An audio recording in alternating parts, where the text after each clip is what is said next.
झूठ के नाव सच के समंदर में चलते नहीं। झूठ बोलने वाले अपना स्वभाव बदलते नहीं। दोस्तों, इंसान चाहे कितना भी झूठ बोल ले, लेकिन अंत में उसका झूठ पकड़ा ही जाता है। दोस्तों, इस कहानी को ध्यान से सुनिएगा, क्योंकि आज आपको ऐसी कहानी बताने जा रहा हूं जिससे सुनने के बाद आप लोगों का झूठ कुछ मिनटों में ही पकड़ना सीखोगे। एक गांव में बहुत बड़ा एक व्यापारी रहता था। उसकी गिनती शहर के अमीर व्यापारियों में होती थी, लेकिन अब वह केवल नाम का ही व्यापारी रह गया था। उसका बिजनेस बंद होने की कगार पर आ गया था। बिजनेस में हुए घाटे की वजह से उस पर लोगों का बहुत ज्यादा कर्जा हो गया था। उसके दिन अब गरीबों की तरह कट रहे थे और उसकी हालत का कारण उसका स्वभाव था। वह बहुत ही शांत स्वभाव वाला व्यक्ति था। वह दूसरों की बातों पर बहुत जल्दी यकीन कर लेता था, इसलिए उसे मूर्ख बनाना बहुत आसान था। चतुराई उसके अंदर थी ही नहीं, लोगों ने उसके सरल स्वभाव का फायदा उठाकर उसे इस हालत में पहुंचा दिया था। उसके कुछ चतुर दोस्तों, रिश्तेदारों और अन्य व्यापारियों ने उसके खिलाफ साजिश रचकर उसे अपनी चिकनी चुपड़ी बातों में ऐसा फंसा लिया कि उसका बिजनेस बंद होने की कगार पर पहुंच चुका था। वह व्यापारी चालाक लोगों की बातों को समझ नहीं पाया था, लेकिन अब वह अंदर से टूट चुका था। अब उसे अपनी गलतियों का एहसास हो रहा था। एक दिन उसके सामने उन लोगों की सच्चाई सामने आ जाती है। वह सोचता है कि जिन लोगों को वह अपना समझता था, उन लोगों ने ही उसे धोखा दिया है, जिसके कारण वह हमेशा अपनी हालत के बारे में सोचता रहता और खुद को कोसता रहता। अब उसके दिन बहुत ही तनाव वाले और उदासी के साथ बीत रहे थे। उसकी पत्नी अक्सर उससे झगड़ा करती रहती। अन्य व्यापारी लोग अब अपना कर्जा मांगने के लिए हर रोज उसके घर पर आते। एक लंबी लोगों की भीड़ ने उसे बहुत ही ज्यादा गहरे सदमे में डाल दिया था। वह अब उन बाकी व्यापारियों से बचता बचाता छिपने लगा। अपनी इस हालत से परेशान होकर उसने सुसाइड करने का फैसला किया और वह सुसाइड करने के लिए दूर एक पहाड़ी की ओर चल पड़ा। रास्ते में उस व्यापारी को एक महात्मा की कुटिया दिखाई दी। कुटिया में बहुत शांति और सुकून था। व्यापारी ने देखा कि उस महात्मा के सामने कुछ लोग बैठे हुए हैं और वे उनसे अपनी समस्याओं का समाधान पूछ रहे हैं। यह देखकर व्यापारी को बहुत ही ज्यादा जिज्ञासा हुई। कुटिया से बाहर आ रहे एक व्यक्ति को उसने रोका और महत्व के बारे में वह पूछने लगा। उस व्यक्ति ने उस व्यापारी की ओर देखा और कहा कि वह महात्मा आसपास के सभी गांवों, कस्बों और शहरों में बहुत ही ज्यादा प्रसिद्ध है। वह बहुत ही अधिक बुद्धिमान है। वह लोगों की बड़ी बड़ी समस्याओं को चंद मिनटों में सुलझा देते हैं। वह लोगों के मन की बात जानने और उनके झूठ को पकड़ने में माहिर है, क्योंकि उन्होंने मानव स्वभाव के बारे में गहराई से अध्ययन किया है और इसे समझने में उन्होंने महारत हासिल की है। वह किसी को भी अपनी बात पर सहमत करने के लिए चुटकियों में सहमत कर लेते हैं, इसलिए उन्हें चतुर बाबा के नाम से भी जाना जाता है। वह व्यक्ति उस व्यापारी की ओर देखकर कहता है, अगर आपको भी कोई समस्या है तो आप उनसे समाधान पूछ सकते हैं। यह कहकर वह व्यक्ति वहां से चला जाता है। इसके बाद वह व्यापारी लोगों की भीड़ में बैठ गया और अपनी बारी आने का इंतजार करने लगा। भीड़ को खत्म होने में शाम हो गई। अब व्यापारी की बारी थी। उसने महात्मा को प्रणाम किया और दुखी मन से अपनी सारी घटना के बारे में बता दिया। वह महात्मा उस व्यापारी की बातों को बहुत ध्यानपूर्वक सुन रहे थे और फिर शांत स्वर में उत्तर दिया। इंसान को इतना शरीफ नहीं होना चाहिए कि वह हर किसी की बातों पर विश्वास कर ले और जो लोग कहे वही करना शुरू कर दे। हर व्यक्ति के अंदर इतनी समझ और चतुराई का होना बहुत जरूरी है, इसलिए नहीं कि वह दूसरों का फायदा उठा सके या उन्हें बेवकूफ बना सके, बल्कि इसलिए कि वह खुद को दूसरे चतुर लोगों की चालों से बचा सके, खुद को नुकसान से बचा सके और दूसरे जरूरतमंद लोगों की मदद कर सके।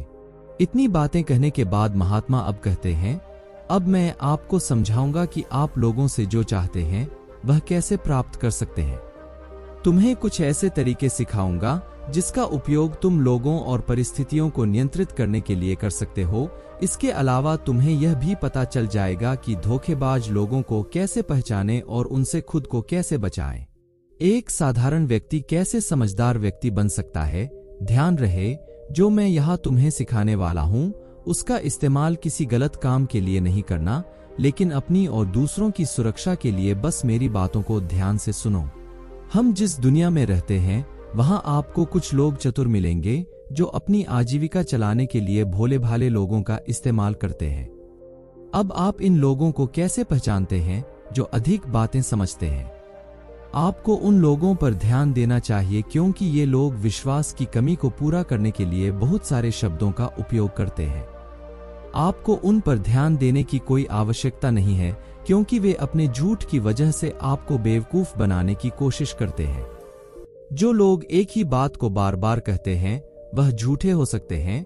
ऐसे लोगों के कई उदाहरण हैं ताकि आप उनकी चिकनी चुपड़ी बातों पर भरोसा कर सके। जिस व्यक्ति से आप बात कर रहे हैं उसे जानने का असली तरीका यह है कि आपको वह जो कुछ भी कहते हैं उसे एक बार दोबारा अवश्य सुने। जिस तरह से वे अपनी कहानी सुनाते हैं उससे आपको पता चल जाएगा कि वह सही है या नहीं। दूसरी बात, यदि आप किसी ऐसे व्यक्ति को जानते हैं जो दूसरों से झूठ बोलता है तो आप उस पर कभी भी भरोसा न करें क्योंकि जो व्यक्ति दूसरों से झूठ बोलता है वह निश्चित रूप से आपसे भी झूठ ही बोलेगा। साथ ही आपको ऐसे लोगों से सावधान रहना चाहिए जो दावा करते हैं कि उनके पास पहले बहुत पैसा था जो अब डूब गया है, जिससे पता चलता है कि जिससे आप बात कर रहे हैं वह झूठ बोल रहा है। बुद्धिमानी इसी में है कि ऐसे व्यक्ति को कभी भी पैसों से समझौता नहीं करना चाहिए। जो व्यक्ति खुद के पैसे को संभालने में कमजोर हो सकता है उस व्यक्ति से सलाह लेना बुद्धिमानी नहीं है। आपको ऐसे अयोग्य लोगों से भी सावधान रहने की आवश्यकता है क्योंकि अगर कोई व्यक्ति महत्वपूर्ण चीजों की देखभाल करने में सक्षम नहीं है तो ऐसे लोग अपने बिजनेस या काम को संभाल नहीं सकते हैं। एक समझदार व्यक्ति अपनी जरूरी समस्याओं पर अधिक ध्यान देता है, बेकार की चीजों पर नहीं। एक और वह व्यक्ति जो हमेशा अपनी बात दोहराता है और बार बार कसम खाता है वह व्यक्ति झूठा होता है। इसलिए ऐसे व्यक्तियों पर भी कभी भरोसा नहीं करना चाहिए। दूसरी ओर, अगर आप चाहते हैं कि कोई व्यक्ति आपके साथ अच्छा व्यवहार करें तो आपको हमेशा अपनी इच्छा के अनुरूप परिणाम मिलेंगे जो कि गलत है। आपको हमेशा एक बात याद रखनी चाहिए कि लोग वही चाहते हैं जो उन्हें कभी नहीं मिल सकता। इसलिए अगर आप ऐसा चाहते हैं कि किसी काम को पूरा करने के लिए आप उसे बार बार करें और आप उसे हासिल कर सकते हैं जो खुद नहीं किया जा सकता, तुम्हें इन नियमों पर ध्यान देना होगा। पहला नियम, जिस व्यक्ति को आप अपने वश में करना चाहते हैं उसे वह दे जो वह चाहता है या फिर जिसे वह हासिल करना चाहता है। आपको हमेशा एक बात याद रखनी चाहिए कि लोग वही चाहते हैं जो उन्हें कभी नहीं मिल सकता। इसलिए अगर आप ऐसा चाहते हैं कि किसी काम को पूरा करने के लिए आप उसे बार बार करें और आप उसे हासिल कर सकते हैं जो खुद नहीं किया जा सकता, तुम्हें इन नियमों पर ध्यान देना होगा। पहला नियम, जिस व्यक्ति को आप अपने वश में करना चाहते हैं उसे वह दे जो वह चाहता है या फिर जिसे वह हासिल करना चाहता है। दूसरा नियम, उस व्यक्ति को तब तक देखें जब तक वह आपके नियंत्रण में आ जाता है। तो देखिए कितना दुख होता है जब आप उसे वह देना बंद कर देते हैं जो वह चाहता है। जब भी आपको लगता है कि वह आपको हल्के में ले रहा है, इसलिए जो आपने उसे दिया था उसे वापस ले। यह बात उस व्यक्ति को एक कमी और खालीपन का एहसास कराएगी जिससे वह आपकी बात दोबारा सुनने को तैयार हो जाएगा। तीसरा नियम, जब कोई व्यक्ति ऐसा व्यवहार करता है जैसे कि वह सब कुछ जानता है तो निश्चित रूप से आप एक ऐसे व्यक्ति से बात कर रहे हैं जिसमें बुद्धि की कमी है। सच तो यह है कि जो व्यक्ति यह मानता है कि वह कुछ नहीं जानता वह अंततः सबसे बुद्धिमान होता है और जीतता है। यदि आप अपने आसपास के लोगों और स्थितियों पर नियंत्रण रखना जानते हैं तो सबसे अच्छा तरीका विनम्र और नम्र होना है। इससे पता चलता है कि आप बाहर के लोगों से झगड़ा नहीं करना चाहते हैं। अपनी शारीरिक भाषा को विनम्र रखें। एक बार जब लोगों को पता चल जाए कि आप बहुत कुछ जानते हैं, आपकी सफलता और विफलता का उपयोग आपके विरुद्ध किया जाएगा। आपकी असफलता पर आपका अपमान होगा और आपकी सफलता पर लोग आपसे नफरत करने लगेंगे। और जब आप लोगों के सामने यह दिखाते हैं कि आप सब कुछ जानते हैं तो लोगों को समझाने की तरकीब अधूरी रह जाती है। लोग आप पर उनका उपयोग करने का आरोप लगा सकते हैं और वे आपको अपनी योजना के साथ आगे बढ़ने का मौका दिए बिना ही मना कर देंगे। लोग हमारे निर्दोष, अज्ञानी और विनम्र होने के कारण हम पर संदेह नहीं करते हैं कि हम उनसे काम ले रहे हैं। जो व्यक्ति अपनी भावनाओं और जज्बातों को छुपाने में माहिर होता है वह दूसरे लोगों को आसानी से अपने वश में कर सकता है।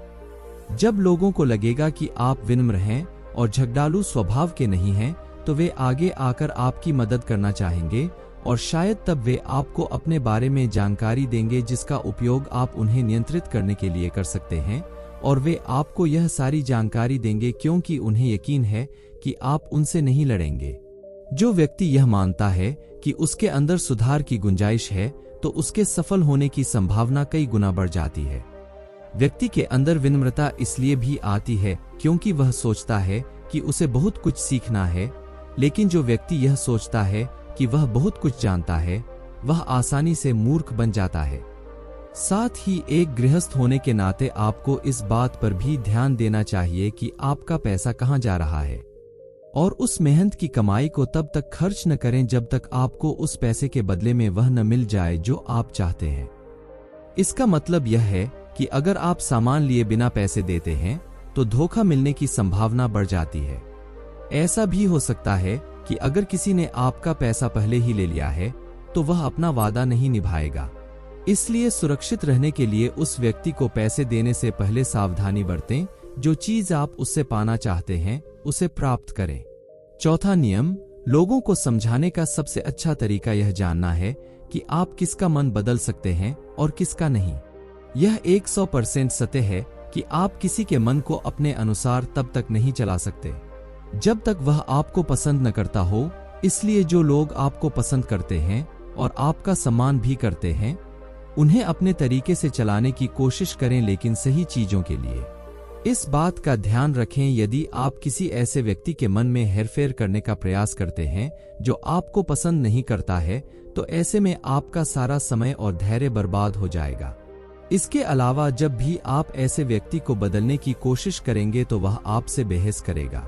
चाहे आप कुछ भी करें, आप कभी भी ऐसे व्यक्ति के मन को नहीं बदल पाएंगे। आपको अपनी बहस शुरू होने से पहले ही प्रयास करना बंद कर देना चाहिए और याद रखना चाहिए कि केवल आप ही उन लोगों को बदल सकते हैं जो आपको पसंद करते हैं और आपका सम्मान करते हैं। इसलिए यदि आप किसी को बदलना चाहते हैं, सबसे पहले इसके साथ अच्छे संबंध स्थापित करें और इससे दोस्ती करें। इतना कहकर महात्मा कुछ देर रुके और फिर आगे कहने लगे, अब मैं तुम्हें कुछ ऐसी तरकीबें बताऊंगा जिनका प्रयोग करके चतुर और धोखेबाज लोग दूसरों को मूर्ख बनाते हैं और उनका गलत इस्तेमाल करते हैं। पहला तरीका, जब किसी चतुर व्यक्ति को अपना काम निकालना होता है तो वह अपने इरादे पूरी तरह छिपाकर रखता है, अर्थात वह झूठ बोलता है, सबसे महत्वपूर्ण बात छिपाता है और केवल उतना ही कहता है जितना वह चाहता है। दूसरा तरीका, एक व्यक्ति जो चतुर है, दूसरों को गुमराह करना चाहता है, वह जितना संभव हो उतना ध्यान अपनी ओर आकर्षित करना चाहेगा, क्योंकि इस तरह वह किसी समूह का सबसे महत्वपूर्ण हिस्सा बन सकता है, दूसरे लोगों को गुमराह कर सकता है या अपने फायदे के लिए आपके कमरे का इस्तेमाल कर सकता है। तीसरा तरीका, जो व्यक्ति लोगों को गुमराह करता है वह अच्छी तरह से जानता है कि लोगों की भावनाओं के साथ कैसे खेलना है। वह अलग अलग मौकों पर अपने लाभ के अनुसार अलग अलग भावनाएं व्यक्त करता है, लेकिन केवल दिखावा करने के लिए। कभी कभी वह बहुत क्रोधित होगा, कभी कभी वह बहुत विनम्र होगा, कभी कभी वह बहुत मिलनसार होगा और कभी कभी वह बहुत उदास रहेगा। जिस व्यक्ति से उसका काम निकलेगा वह उसके साथ वैसा ही व्यवहार करना शुरू कर देता है। चौथा तरीका, धोखेबाज व्यक्ति सिर्फ अपने लिए सभी की सहानुभूति पाने की कोशिश करता है। सभी उसे सबसे गरीब समझते हैं, उसे इस बात से कोई फर्क नहीं पड़ता कि आपकी समस्या कितनी बड़ी है। आपको हमेशा यह महसूस कराएगा कि उसकी समस्या आपसे बड़ी है और वह आपसे ज्यादा परेशानी में है, इसलिए आपको उस पर दया करनी चाहिए और उसकी मदद करनी चाहिए। पांचवां तरीका, एक चतुर व्यक्ति जो आपको नियंत्रित करना चाहता है, उसकी अपनी इच्छा के अनुसार आपको यह सोचने पर मजबूर कर देगा कि वह आपके जीवन का सबसे महत्वपूर्ण व्यक्ति है। आप इसके बिना काम नहीं कर सकते, लेकिन वास्तव में ऐसा नहीं होता है। वह आपको सिर्फ यह आश्वासन देता है कि आप उसके बिना जीवन की कल्पना नहीं कर सकते हैं। इस तरह जितना अधिक आप उन पर निर्भर होते जाते हैं, उतना ही अधिक उनका आप पर नियंत्रण बढ़ता जाता है और वे आपसे अपना काम करवा लेते हैं। छठा तरीका, एक चतुर व्यक्ति हमेशा यह कोशिश करता है कि किसी भी बड़े काम का श्रेय हमेशा उसे ही मिले। तारीफ तो उसकी ही होनी चाहिए, चाहे कोई कुछ भी करे, लेकिन तालियां सिर्फ उसके लिए हैं। इसलिए वे ज्यादा से ज्यादा लोगों का ध्यान अपनी ओर आकर्षित करना चाहते हैं। अधिक से अधिक लोगों को अपने साथ जोड़ने के लिए चतुर लोग अक्सर सबसे कठिन काम दूसरों को सौंप देते हैं और आसान काम अपने पास रख लेते हैं, लेकिन सारे काम का श्रेय खुद लेने की कोशिश करते हैं। 7वां तरीका, एक धोखेबाज आपका सबसे अच्छा दोस्त होने का दिखावा करेगा। वह दिखाएगा कि आपका उससे बेहतर दोस्त नहीं हो सकता। इस तरह से आपके सभी रहस्य जानने की कोशिश करेगा और गलत समय पर वह उनका उपयोग आपके खिलाफ करेगा। इसलिए अपने रहस्य बताने से पहले 10 बार सोचें, क्योंकि दुनिया में सबसे खतरनाक चीज एक धोखेबाज दोस्त है। इसलिए यह पहचानना सीखें कि कौन दोस्त है और कौन नहीं। 8वां तरीका, जो अधूरी जानकारी दें। एक धोखेबाज व्यक्ति आपको केवल उतनी ही जानकारी देगा जितनी वह आपसे जानना चाहता है, क्योंकि वह चाहता है कि आप सिर्फ ये बातें जानें। वह कभी भी आपके साथ पूरी बातें साझा नहीं करेगा। वह सबसे महत्वपूर्ण चीजें छिपाएगा ताकि समय आने पर वह उनका उपयोग कर सके और सारा श्रेय ले ले या अपना काम पूरा करवा सके। 9वां तरीका, एक चतुर व्यक्ति कभी भी अपनी बात पर कायम नहीं रहेगा। समय आने पर वह अपनी बात से मुकर जाएगा। इसका कारण कुछ भी हो सकता है, या तो वह चाहता है कि आप ऐसा न करें, या वह जानबूझकर ऐसा कर रहा है। यह उसकी इच्छा पर निर्भर करता है। 10वां तरीका, वे ऐसा दिखावा करते हैं जैसे उन्हें कुछ भी पता नहीं है। वे सबसे निर्दोष हैं, हालांकि उन्हें उस समय उस घटना के बारे में सब कुछ पता है, लेकिन फिर भी वे आपके मुंह से सब कुछ सुनना चाहेंगे, क्योंकि कल को अगर उनके मुंह से कुछ ऐसी बात निकल गई जो नहीं कहनी चाहिए थी, तो वह आपका नाम ले सकते हैं कि उसने मुझे बताया, या वे निर्दोष बने रहें ताकि वे अपनी जिम्मेदारियों से बच सकें। जितना उन्हें मिल सकता था उससे अधिक काम के बोझ से दूर रहें। वे जानबूझकर ऐसा करते हैं ताकि कोई उन पर ध्यान न दे और वे महान चीजों से बच सकें। 11वां तरीका, दूसरों पर उंगली उठाना या दोष देना। एक चतुर व्यक्ति हमेशा अपने हाथ खाली रखना चाहेगा, अर्थात उसे कोई कड़ी मेहनत या अधिक जिम्मेदारी नहीं निभानी पड़ेगी। इसलिए वह दूसरों पर उंगली उठाता रहता है कि मुझे यह काम ठीक से नहीं आता। वह इस बात को भली भांति जानते हैं। दूसरी स्थिति यह आती है कि कहीं न कहीं उनकी पोल खुल जाती है या इज्जत सामने आ जाती है, फिर भी वे अपनी गलती का दोष दूसरों पर डाल देते हैं। 12वां तरीका, एक धोखेबाज हमेशा झूठी तारीफ करेगा। वह केवल वही कहेगा जो दूसरा व्यक्ति उससे सुनना चाहता है, और वह ऐसा तब तक करेगा जब तक उसका काम पूरा न हो जाए। इसके बाद वह लोगों के सामने उसी व्यक्ति की आलोचना करेगा और उसकी कमी को दूसरे लोगों के सामने जाहिर करेगा। 13वां और आखिरी तरीका बताते हुए महात्मा कहते हैं, ऐसा व्यक्ति जो अपने फैसलों को नियंत्रित करने की कोशिश करता है, सबसे पहले एक धोखेबाज और चालाक व्यक्ति बनने की कोशिश करेगा। आपका सबसे अच्छा दोस्त और शुभचिंतक उसके बाद जब उसे विश्वास हो जाएगा कि आपने उस पर आंख बंद करके भरोसा करना शुरू कर दिया है, तो वह आपके फैसले खुद लेने की कोशिश करेगा। वह आपको यह महसूस कराएगा कि उसने आपके लिए जो फैसले लिए हैं उससे आपको फायदा होगा। चतुर व्यक्ति को फायदा होने वाला है। तो ये थे वो तरीके जिनसे आप लोगों को अपनी बात मनवाने के लिए इस्तेमाल कर सकते हैं और चतुर और धोखेबाज की पहचान कर सकते हैं। इन तरीकों का पालन करके आप उन सभी लोगों से बच सकते हैं। व्यापारी को सभी प्रश्नों के उत्तर मिल गए। उन्होंने महात्मा को उनके बहुमूल्य जानकारी देने के लिए धन्यवाद प्रकट किया और अपने घर वापस लौट आए। इसके बाद व्यापारी ने बहुत मेहनत की और इस कहानी में बताए गए नियमों का पालन किया। इसके बाद वह फिर से एक अच्छा व्यापारी बन गया।